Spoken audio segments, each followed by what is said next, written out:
Semua orang yang meninggal dunia tu, semua dia sangka dia boleh hidup. Tapi hakikatnya tidak. Jadi sebab itu disebut tidak ada kepastian. Pada ketika kita hidup saat ini, kita akan hidup pada saat seterusnya. Inilah makna yang tersembunyi daripada kalimah salatu muwaddi'. Ni. Mana sembahyanglah kamu seolah sembahyang yang terakhir. Itu makna dia.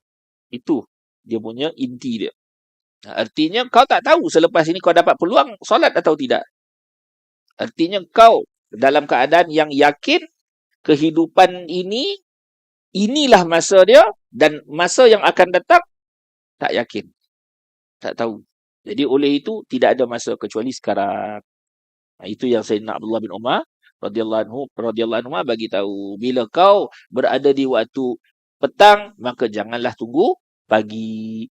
Wa idza asbahta fala tantaziril masa. Bila kau berada di waktu pagi, jangan pula tunggu petang. Jangan tunggu.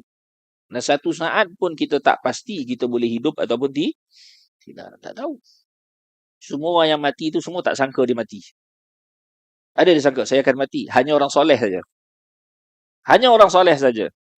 Ketika dia melihat, oh, aku akan mati selepas ini. Itu orang soleh. Itu Tuhan buka rahsia. Tuhan buka rahsia. Jadi kita janganlah tanya. Dan kita janganlah tanya kan, macam mana dia tahu dia mati? Dah Tuhan buka rahsia dengan dia. Kita tak baik dengan Tuhan, tak tahulah rahsia. Orang nak cerita rahsia, mestilah orang tu baik dengan dia. Kan? Kalau kita nak cerita rahsia pada semua orang, tak jadi rahsia. Orang tu baik dengan kita, baru kita cerita rahsia kita. Jadi tu rahsia Tuhan. Allah Ta'ala bagi tahu, kau akan mati besok. Dia tahu. Itu yang berlaku pada sahabat-sahabat. Jadi besok dia nak mati, malam tu dah panggil lah keluarga dia. Datang. Contoh antara dia, Sayyidina Abdullah. Anak dia Jabir.